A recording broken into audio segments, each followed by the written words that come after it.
Fenômeno, eu recebo aqui, para explicar, na verdade, esse fenômeno, eu recebo aqui a astrofísica Adriana Navalho, que é professora do Centro de Astronomia do Mackenzie. Professora, muito boa tarde. Boa tarde. Bom, daqui a pouquinho a gente já vai também começar a mostrar as imagens aqui do Brasil. A gente mostrou várias imagens, veja só, a gente mostrou várias imagens ao redor do mundo e as imagens mais visíveis, até a gente falava aqui antes de começar, né, são da África, né? São dessa parte da África, pega um pouco da Europa, né? Que é mais fortemente. Agora a gente tem imagem da Grécia.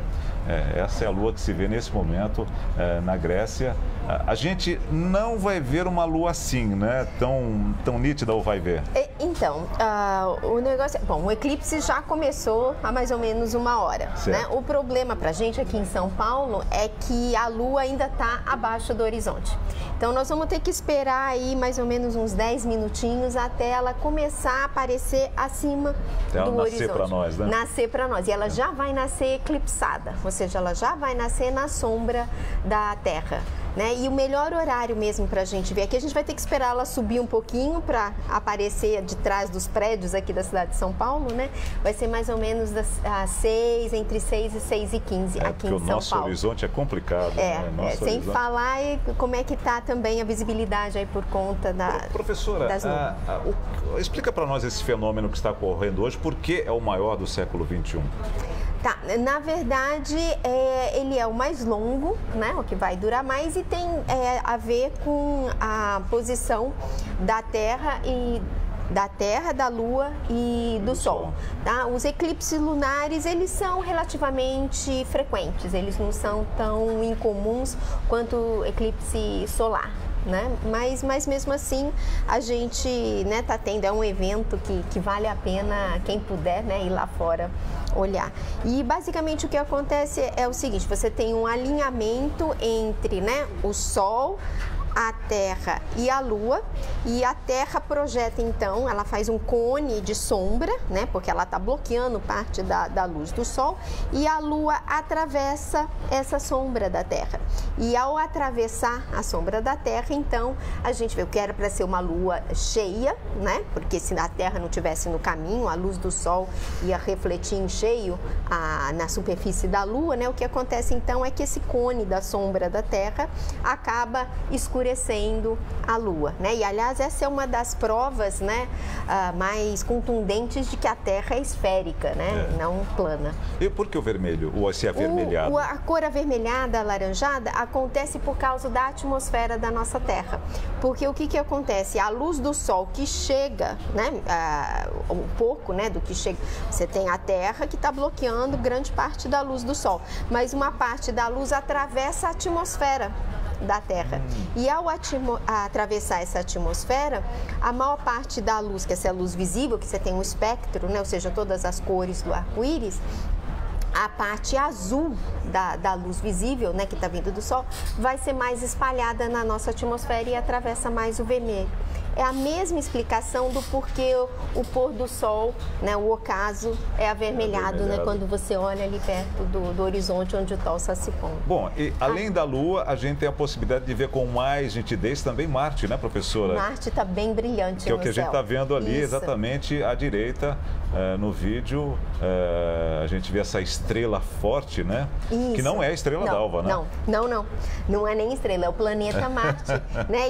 Porque também nós temos uma outra coincidência astronômica, que é que Marte está em oposição. O que significa isso? Que a gente pode traçar uma linha reta entre o Sol, a Terra e Marte. E Marte, então, né, porque a gente tem que pensar assim, nós temos o Sol no centro, a Terra orbitando, né, girando em volta do Sol, um período de 1 ano, e Marte um pouco mais né, para fora, que Marte é o próximo planeta do Sistema Solar. E agora é a maior aproximação, né, entre a Terra e Marte, porque eles estão próximos, né? Assim, se você pensar em 2 círculos concêntricos, eles estão aqui, né? Se a gente traçar uma linha reta de Marte até o Sol, a Terra vai estar aqui vão estar os 3 nessa mesma linha. É por isso a gente vê ele tão brilhante. E a gente está vendo ele bem brilhante, porque Marte também, o que está vendo ali é a luz do Sol refletida na superfície de Marte. E se tiver algum marciano lá, ele também vai estar vendo a Terra bem brilhante. Também vai Não, desculpa, não vai estar brilhante, não. Vai estar vendo a sombra, vai estar vendo o lado. Vai estar vendo. Bom, eu vi aqui nas minhas pesquisas que essa distância entre Marte e a Terra é de 55 milhões de quilômetros. É muito longe, né? E a gente ainda vê essa luz brilhante lá ao fundo, né? Pois é. É impressionante. Eu brincava com você da estrela d'alva, porque é Vênus, né, que a gente... E Vênus também dá para ver no céu, só que vai estar do outro lado. Enquanto a Lua e Marte estão do lado leste, né, porque justamente é onde os astros nascem, né, Vênus já vai estar mais para perto do Sol que está se pondo.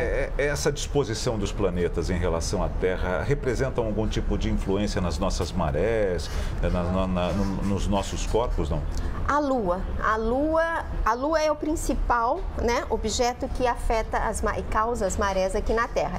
O Sol afeta também um pouco, né, porque a gravidade é a atração, né, a força de atração gravitacional, ou seja, da gravidade que faz com que aconteçam as marés aqui na Terra, mas a influência dos planetas é bem pequena. É bem pequeno, mas a Lua nessa posição que hoje está, aumenta, diminui essa influência ou continua igual ao restante do ano? Então, nessa parte, na verdade, você vai ter, porque justamente o que você vai ter? Você vai ter a Lua puxando a maré de um lado, né? Mas assim, e o Sol puxando do outro. Então, sim, você vai ter a maré aumentada.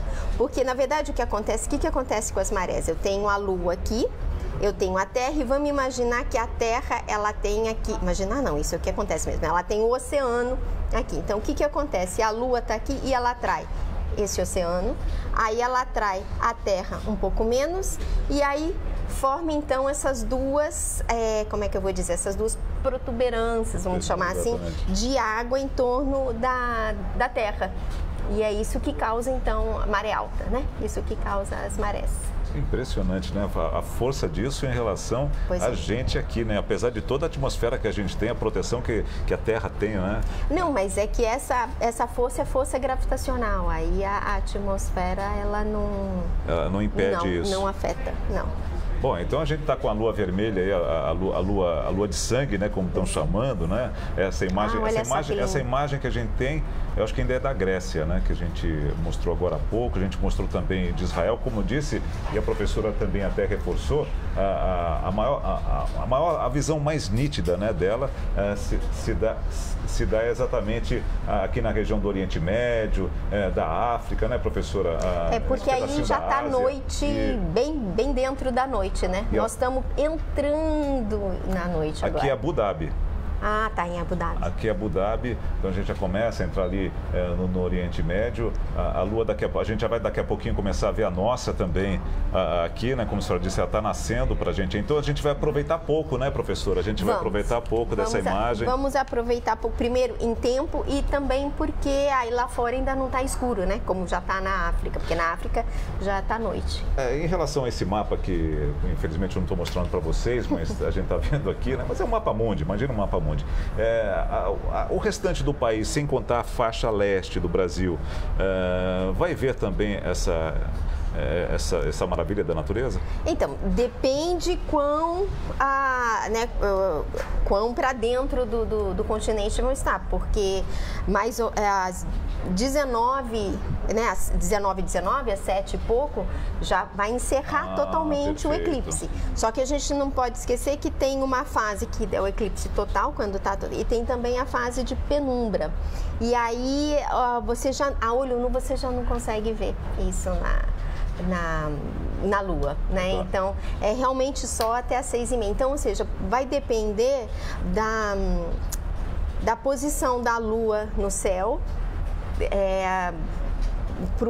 o horário que isso vai estar acabando, ou depende de onde você vai estar na Terra, né? Ou seja, ou na América, né? Se você está, por exemplo, próximo ali do Pacífico, pode ser que a hora que a Lua nasça para você já tenha acabado. Já tenha saído da escuridão da Terra, já tenha saído da sombra da Terra. Esse tipo de fenômeno não ocorre muitas vezes, né? Como a senhora disse, ano que vem, né? Tem outro. Tem outro, mas de menor tempo, né? Isso, o tempo é menor. E também, né, acontece porque nem sempre é visto das mesmas localidades, né? Bom, a gente sabe que a Terra circunda o Sol durante em um ano circunda o Sol completamente. Como é esse processo da Lua? Então, a Lua circunda a Terra a cada um mês, mais ou menos, né? Tanto é que tem o mês lunar, né? Por aí em torno de 28 dias. Mas o que acontece é o seguinte, a Terra e os outros planetas, eles basicamente circundam o Sol no mesmo plano. A gente pode pensar assim, que é o plano da eclíptica. A Lua, o plano em que a Lua circunda a Terra, ele está um pouquinho inclinado aí, mas não acontece, né? Porque justamente você tem uma pequena inclinação. Então a Lua, você precisa ter mesmo, né? Que quando o plano da Lua está aqui, esteja a Lua, a Terra aqui e o Sol ali nessa mesma linha para você ter essa configuração geométrica para que aconteça o eclipse lunar. Bom, deixa eu só traduzir um pouquinho ali, a gente tem a imagem aqui, a gente mostrou agora há pouco de uma imagem que a gente via Marte, ali, inclusive, daqui a pouquinho a gente põe essa imagem, aqui não, nessa aqui de Israel, a gente não consegue ver, mas... eu acho que Marte está fora aí. Marte está fora aqui dessa imagem, mas daqui a pouquinho a gente volta a mostrar a imagem que dá para ver Marte bem brilhante, pequenininha, mas bem brilhante, também é 55 milhões de quilômetros, é longe, hein? Mas mesmo assim vai ser o objeto mais... Fora a Lua, né? O objeto mais Será que é brilhante. aquela água que está brilhando lá, professora? Pois é, né? O lago, né? Que lago. Você falou que foi até reportado aqui na Band, né? O lago subterrâneo que descobriram embaixo da calota sul polar, né? De Marte. Mas aí não vai dar porque ele está soterrado ali por uma calota de gelo. Mas isso é importante, né? Muito importante porque tem água líquida lá. E se tem água líquida pode ter... Não se sabe ainda em que quantidade, né? Não se sabe a quantidade, mas, por exemplo, a Terra, né, aqui na Terra, principalmente na Antártica, nós temos vários desses lagos subterrâneos, né? Tem o lago Vostok, que fica na parte russa da Antártica, quer dizer, ainda não se sabe ao certo, é meio controverso se tem ou não vida lá embaixo, porque é uma água que ficou presa ali há uns 15 milhões de anos, mais ou menos, né? Então seria muito interessante até saber se tem ou não vida ali, até porque o que a gente vai ver é uma coisa não congelada, mas uma coisa no passado, uma coisa que foi preservada e pode até ter tido uma evolução diferente. Aquela sonda que está em Marte, ela está em atividade ainda ou já deixou de trabalhar? Ela tinha voltado a trabalhar, né? Ela tinha voltado a trabalhar, lembra que ela conseguiu recuperar? Isso, conseguiu recuperar. Quem sabe ela pode trazer algumas informações interessantes a respeito disso, né? É que ela não está na calota polar, Quem sabe ela vai correr ali, né? Com energia solar, ela vai conseguir chegar lá, porque via energia solar, né? Seria interessante mandar também algo que pudesse perfurar, assim, alguns quilômetros ali para chegar. Não vai ser essa sonda que vai conseguir fazer isso. Professora, vou aproveitar aqui a Lua para a senhora explicar essas fases da Lua, porque a gente tem fases completamente brilhantes dela, a gente tem fases em que a gente consegue ver a Lua de dia, nitidamente, o Sol brilhando forte e a Lua lá, a esfera dela, né, transparente, mas a gente consegue vê-la por completo. Quais são essas fases e o que provoca essa tonalidade? Basicamente é só uma mudança da posição relativa entre Sol, Terra e Lua, né? Porque o que acontece? O que a gente está vendo é a luz do Sol refletida na Lua. Então isso depende muito da posição em que a Lua está em torno da Terra. Então vamos supor assim, a Terra está aqui, o Sol está aqui. Então se a Lua estiver aqui, o que eu vou ver? Eu vou ver o Sol vai bater diretamente na Lua e a Lua vai refletir o brilho do Sol. E então, ao fazer isso, o que eu estou vendo? Eu estou vendo uma Lua brilhante. Maravilhosa. Tá? Aí, conforme a Lua, ela vai girando, que ela dá, como eu falei, uma volta em torno da Terra, mais ou menos a cada mês. O que acontece, então, quando a Lua estiver aqui, ó, por exemplo, como se fosse um triângulo, assim, né? O que eu vou ver é o seguinte... A Lua vai estar sendo iluminada também, metade da Lua vai estar sendo iluminada, só que eu estou vendo ela de lado. Então, se eu estou vendo ela de lado, eu vou ver apenas uma metade dela, um hemisfério, que é quando eu vejo justamente, né, que a gente fala aí, por exemplo, se ela está indo de cheia para para a lua nova, ou seja, ela está minguando, então aí é o quarto minguante. Aí quando ela chega nessa outra posição, em que o Sol tá, vamos dizer assim, atrás, do outro lado da Lua, eu não vou ver, ela tá escura. Então é a Lua nova e eu não vejo essa Lua. Ela tá lá no céu, mas eu não vejo porque ela não brilha. O brilho dela teria que ser alguém numa nave espacial olhando de fora e ia ver que o Sol continua incidindo nessa superfície da Lua, só que eu tô olhando pelo outro lado.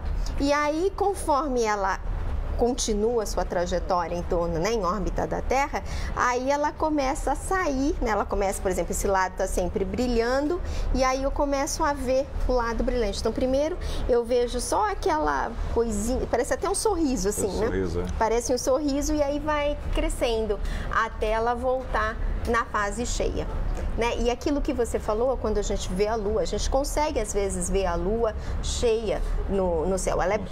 A maior parte da Lua cheia a gente vê, né, durante a noite, mas a gente não pode esquecer que a Lua faz, né, como todos os astros, nascem no leste e se põem no oeste. Então, dependendo da configuração, às vezes você pega, mas tem que estar nessa configuração. O Sol ali e a Lua ali.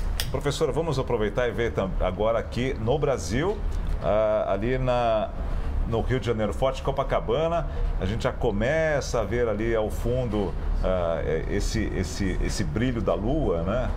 Essa lua avermelhada. Tem aliás, a impressão que eu tenho é exatamente a impressão que eu tenho que a gente está vendo é Marte aí, né? Né, professora? Parece ser Marte. Tá aí, porque a Lua ainda talvez não tenha entrado nessa parte, não tenha nascido para a gente ainda, mas a gente está na expectativa exatamente porque o Brasil não vai ver muito, mas eu lembro você que 2020, né? Acho que no próximo é 2019. Isso. Mas acho que em 2019 a gente já vai ver com uma maior quantidade de tempo essa lua vermelha. E esse ano não, esse ano a gente vai ver pouco, vai ver algo em torno de 30 minutos, né, professora? No máximo isso, aí, né? Vai depender muito da posição. Logo a lua sai da sombra, e aí saindo, primeiro ela já não, ela deixa de ficar avermelhada, né? E aí depois ela volta a brilhar. A Terra gira em torno de si, a Lua também? Também, a Lua também, e justamente por ela estar tão perto da Terra, né, e a Terra ter uma massa bem maior do que a da Lua, o que acontece é que a Lua ela tem um movimento que é travado em relação à Terra. E então é quase, como eu falei, um mês aqui, é quase como que se a Terra e a Lua dessem as mãos e a Terra gira, mas a Lua gira sempre virada com a mesma face para a Terra. Mas se a gente olhar de fora da Terra e da Lua, olhar de cima, a gente vai ver a Terra parada, vamos dizer assim, a gente pode considerar a Terra parada, e a Lua girando, e a gente vai ver que ela vai virar totalmente. Para a Terra, ela sempre mostra o mesmo lado, mas em torno do próprio eixo, o eixo da Lua, ela dá uma volta a cada 28 dias, ou seja, o mesmo período com que ela gira em torno dela, do eixo de rotação dela, é o mesmo período com que ela gira em torno da Terra. Por isso que a gente nunca vai ver um lado da Lua, né? É por isso que a gente vê sempre o mesmo lado, é a atração gravitacional. Professora, a gente tem essa imagem, né, que se eu não me engano, essa é de Israel.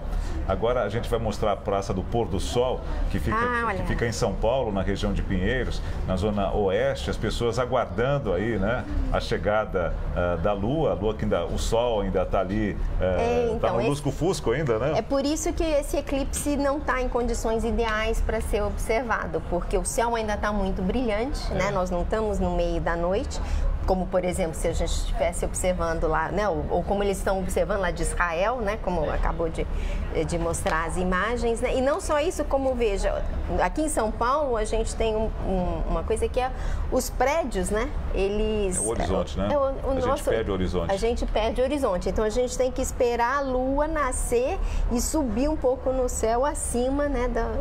do que os prédios estão bloqueando. Esse é o problema das cidades grandes no Brasil, né? A quantidade de prédios faz com que a gente perca realmente essa profundidade, né? E consiga ter essa... Não dá para ver logo que ela nasce, a gente tem que esperar ela nascer, passar por cima dos prédios, né? Eu falava com a senhora Bárbara, quando a senhora falava da luminosidade da Lua, tudo isso é físico, né? Obviamente, né? Tudo isso é natural, né? Mas é que a Lua é tão mística, né? Ela faz parte de tantos poemas, de tantas vidas, né? Então, quando você retrata a Lua, né? A gente retrata sempre com muito carinho, né? Ah, com certeza. Não, e a Lua, a gente não pode esquecer que mesmo nos povos, né, assim, mais antigos, realmente os astros como um todo, eles tinham um papel importante, né, na mitologia, nas crenças das pessoas, né? E a Lua também, por exemplo, né, vamos dizer assim, os homens, as pessoas saíam para caçar animais que só saem à noite em épocas de lua cheia, ou seja, né, para pescar, ou seja, a lua também, porque com lua cheia você consegue enxergar, né, muito melhor do que... Porque usavam ela até como luminosidade para poder caminhar à noite, né? Para poder, né, qualquer tipo de... Sei lá, eu penso em caçadas, mas qualquer outra coisa que quisesse ser feito à noite, tinha que esperar a Lua, né? Professora, a Lua está se afastando da Terra, obviamente que isso vai demorar muitos anos, mas ela já esteve mais próxima da gente? Já esteve. Isso é porque vai acontecendo perda de energia, né? Que acaba, né, energia gravitacional? Na verdade, isso a gente chama de momento angular. Que é justamente justamente por conta dessa atração entre a Terra e a Lua, né? A órbita da Lua vai perdendo energia e fazendo assim, ela vai espiralando para fora. Mas é questão, assim, coisas de... Agora eu não me lembro o número, mas é muito pouco, Vão levar aí Mas a Terra nunca vai perder esse satélite, ou pode perder esse satélite? Não, né? Acho que não. Não, ele vai se afastar, vamos dizer assim, aí o período, vamos dizer assim, a órbita da Lua não vai ser mais 28 dias, vai ser um número maior, né? Mas isso acontece geralmente com todos os astros, né? O Sol, quando era jovem, girava mais rápido, a Terra também. O dia era muito mais curto. O dia, no início lá da formação da Terra, era quase que a metade do que ele é, né? Do que é hoje. Ela girava muito mais rápido. Girava muito mais rápido. E isso, o que explica esse fenômeno? Então, no caso da Terra e da Lua, o próprio efeito de maré, né? Da mesma forma que a Lua causa maré, que na Terra a gente vê a água, né? A água que é muito mais líquida, é muito mais fácil de se deslocar do que rocha.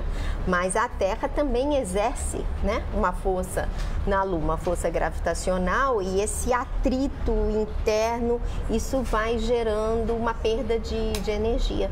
E aí eles vão perdendo, né, os períodos vão ficando mais longos e vão se afastando. Eu estou aqui não sei se você está curioso, eu estou curioso para ver a Lua aqui junto com a gente na chegada ao Brasil. Parece que no Recife ela já entrou. Ela começa antes. Agora já tem o Rio de Janeiro. Tá aí, pronto, professor. Agora matou a nossa curiosidade. Agora, tá vendo? E ela tem mesmo essa cor avermelhada, né? Mas foi o que eu disse, a gente não consegue ver tão nítido porque o céu ainda está claro, né? Ou seja, ainda tem a luz espalhada aí a luz do sol espalhada na nossa... E olha que a câmera está bem fechada. Olha Marte, agora apareceu Marte ali. Marte está bem brilhante, imagina daqui a pouquinho quando o sol se colocar mais um pouco, como vai ficar esse brilho de Marte. Vênus está do outro lado, né? Como a senhora disse, né? Aí no caso a gente está olhando para o leste, né? A gente está olhando para o leste. Vênus vai estar lá no oeste, né? Aí por isso que a gente não consegue ver a estrela d'alva, né? A renomada estrela d'alva que é Vênus. E eu sei que em alguns lugares aqui da cidade de São Paulo, né? Por exemplo, como o planetário lá no Ibirapuera, eles estão colocando telescópios, né? Para a população, para quem quiser ir lá olhar. Só que tem que correr, né? Mas não há necessidade, né? Até porque ela está visível, né? E não precisa colocar nenhum filtro, nada. Não, é diferente de eclipse solar. Você pode olhar tranquilamente, diretamente, né? A olho nu, O eclipse da Lua todo ano, o eclipse solar de quanto tempo? Então, você também tem, mas a diferença é que, qual que é a diferença? É que a sombra, como a Terra é um objeto muito maior, né, em relação à Lua, a sombra da Terra é muito maior.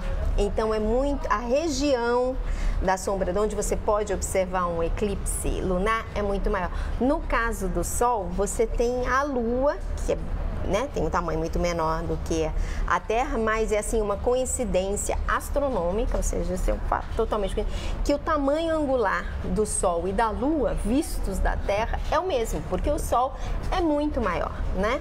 O Sol é 100 vezes, o raio do Sol é 100 vezes maior do que o raio da Terra. Do que da Terra. Do que o da Terra, e a Lua ainda menor do que a Terra.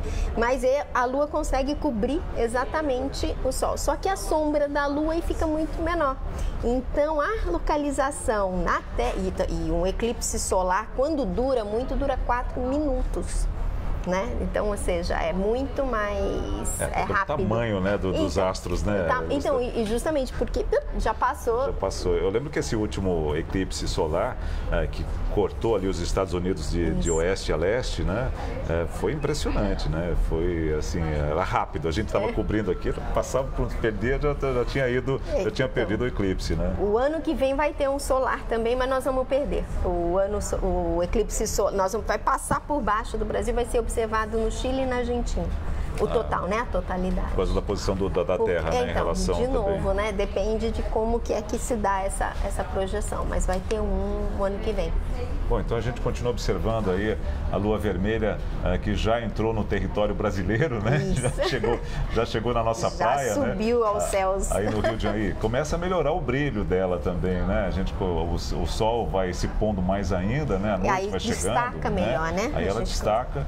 Só relembrando, professora, eu queria que você explicasse mais uma vez por que ela fica vermelha. Ela fica vermelha porque alguns dos raios do Sol atravessam a nossa atmosfera. Porque o que a gente está vendo?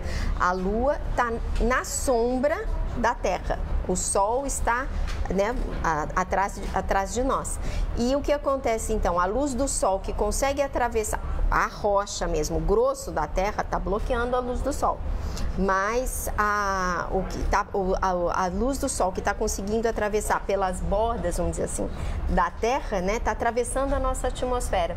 E ao atravessar a nossa atmosfera, a parte azul da luz, que a gente tem que pensar que a luz é um arco-íris, né? A luz que a gente vê, a luz branca, são todas as cores juntas.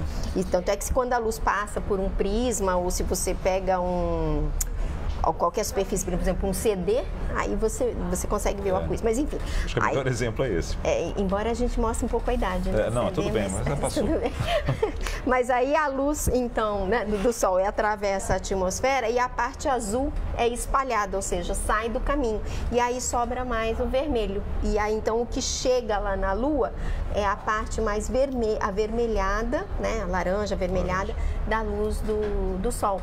Que é o mesmo fenômeno do porquê que os ocasos, né, o pôr do Sol é avermelhado. Porque a gente também está olhando ali onde tem mais camada de ar que espalha. Professora Adriana Valho, agradeço a senhora, professora de Astrofísica do Instituto Mackenzie, nos explicando a respeito da Lua de sangue e também Marte, que está um pouquinho mais para cima ali, que você também vai observar. Nós vamos continuar mostrando toda essa observação da Lua Vermelha passando pelo nosso território. Professora, muito obrigado. Eu que agradeço a oportunidade. Um abraço. Muito obrigada. Abraço. Tarde Band News fica por aqui, volta amanhã. A Carol Nogueira e o Band News segunda edição já estão prontos.